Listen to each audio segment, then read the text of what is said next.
Good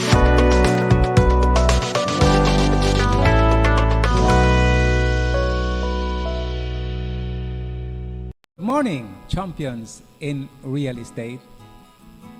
Our episode for today is how to use Google Earth in finding the specific location of the property for your prospect buyer.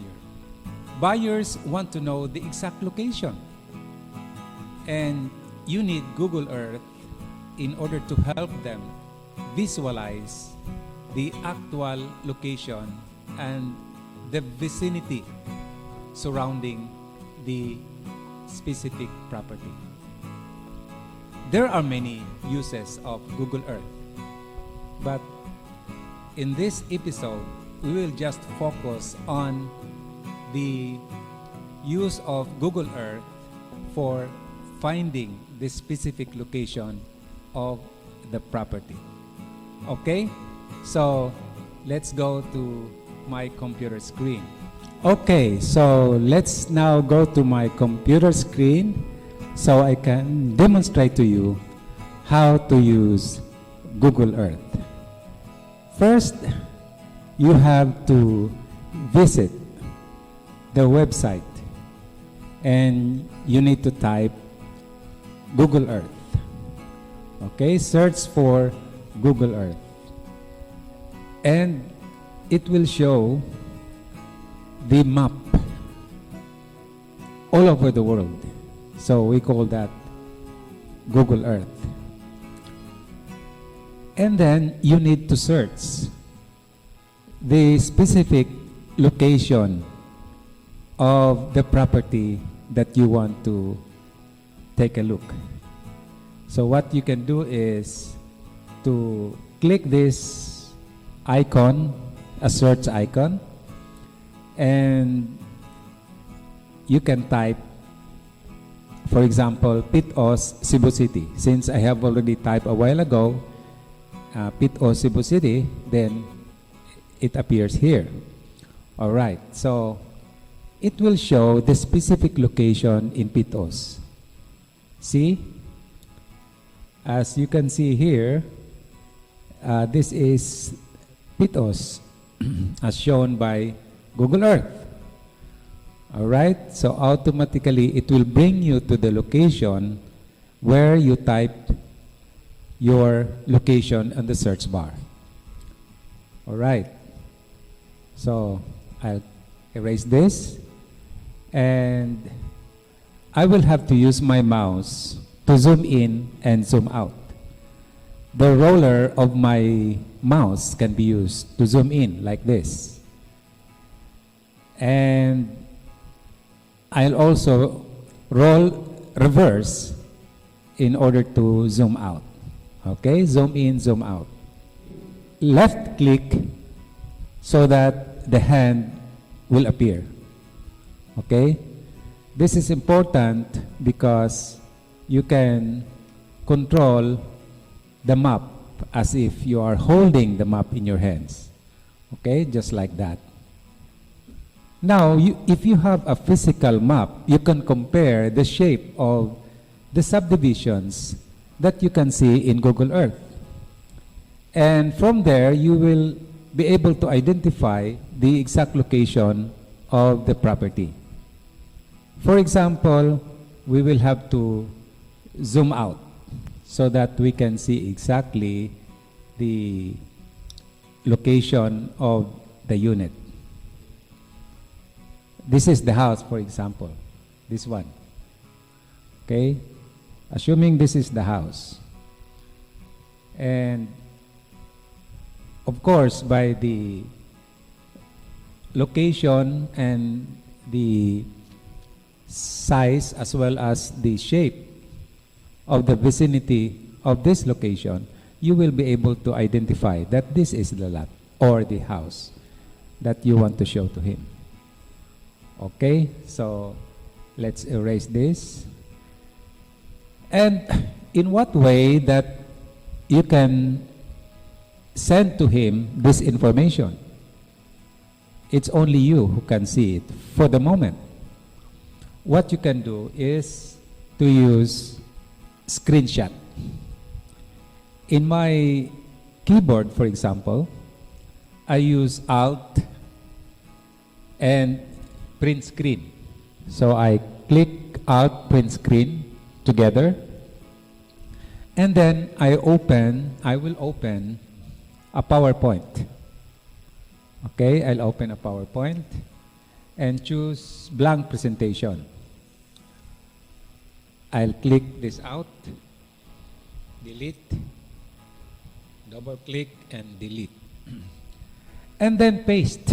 Since I have already clicked print screen, I will have to paste it by pressing Control V in my keyboard.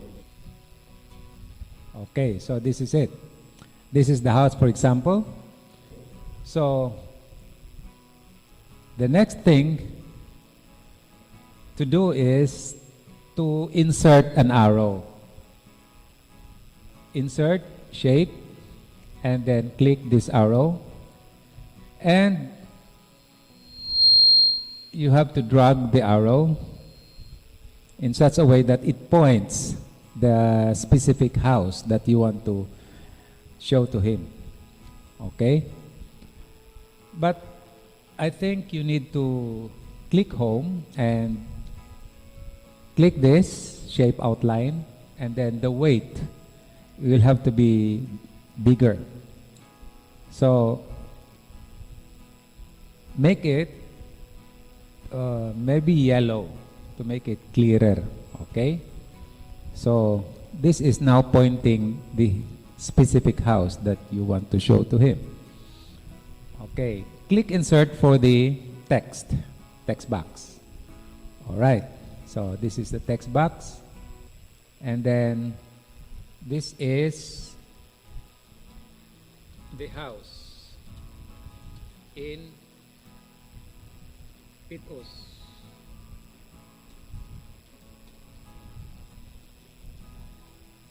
Maybe you have to indicate the specific block number and lot number, etc. So I just have to write this as it is. Okay? I'll click and change it into white or perhaps yellow also. Same as yellow. And maybe bigger font and bold. Okay? So this is the house in Pitos, Cebu. Okay? And I will have to click this for the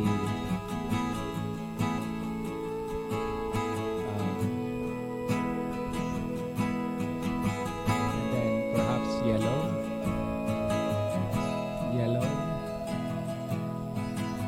Okay, so that's it. Okay, so this is the house in Pitos, Cebu City. So what's the next step? The next step is to save as PowerPoint presentation. Google Earth.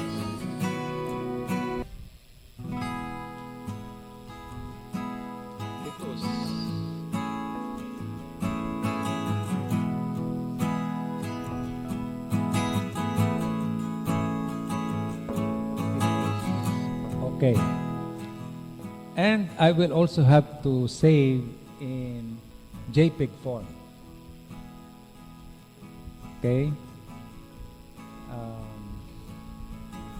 Google Earth, Pitos, and then like this, and choose JPEG. Google Earth, Pitos, never mind the spelling. Okay, save. All right. So I have two files, the PowerPoint presentation file as well as the JPEG file. What is the purpose of the PowerPoint presentation file? So that if there will be changes, it's easy for you to make changes by just using the PowerPoint file. And the JPEG file is one that you will have to send to your prospect buyer. We will find out where is that file that you can send to your prospect buyer by email or through Messenger. And this is the one, the document file or folder. Where is it? This is the one, right? Okay, so this is the specific file that you are going to send to your prospect buyer by email or through Messenger. Okay? So there you have it. Thank you very much for watching, and God bless everyone. Morning.